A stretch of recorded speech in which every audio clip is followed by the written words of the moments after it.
السلام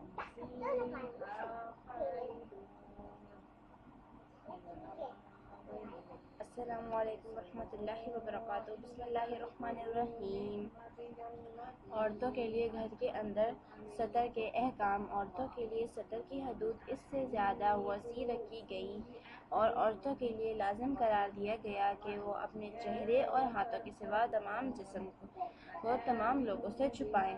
ترجمہ: اور اے نبی کریم صلی اللہ علیہ وآلہ وسلم، مومن عورتوں سے کہہ دو کہ اپنی نظریں بچا کر رکھیں اور اپنی شرمگاہوں کی حفاظت کریں اور اپنا بناؤ سنگار نہ دکھائیں اس کے کہ جو ظاہر ہو جائے، اور اپنے سینوں پر اپنی اوڑھنیوں کے آنچل ڈالے رہیں، وہ اپنا بناؤ سنگار نہ ظاہر کریں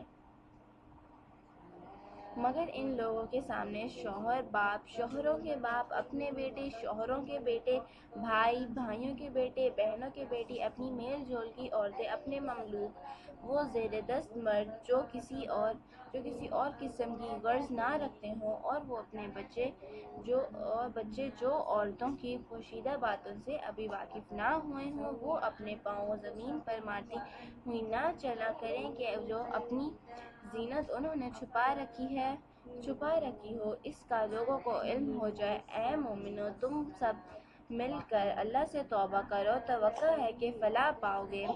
اسلام نے اسلامی معاشرے کا ذوق ہی بدل دیا ہے اور اس معاشرے میں لوگوں کے جمالی احساسات ہی بدل گئے ہیں۔ اب جمال اور حسن کی حیوانی ادائیں مطلوب اور محتسن نہ رہیں، بلکہ حسن و جمال کا ایک انسانی اور مہذب رنگ ڈھنگ اور معیار قائم ہو گیا ہے جس میں عریانی معیار حسن نہ رہی۔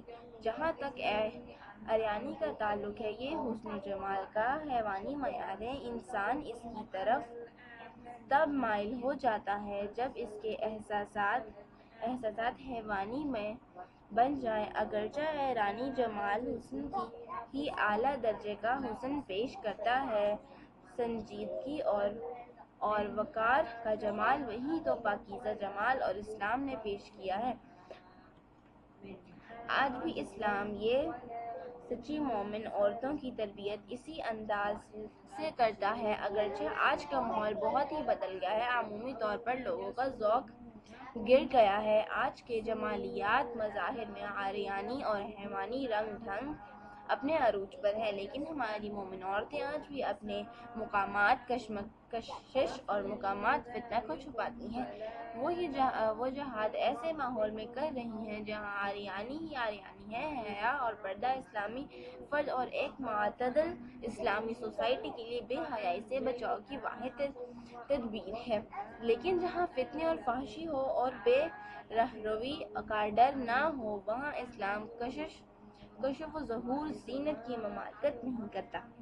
ابا، ابنا، سسر، خاوند کے بیٹے، بھتیجے، بھانجے اور مومن عورتوں کے سامنے زینت کے ساتھ آ سکتی ہیں۔ ان آیات، قرآن اور احادیث کی روشنی میں لباس التقویٰ کی پہلی شرط یعنی لباس کا ستر ہونا واضح ہو جاتا ہے۔ یعنی لباس مکمل ہو، سر، بازو، ٹانگیں سب مکمل طور پر ڈھانکا ہو۔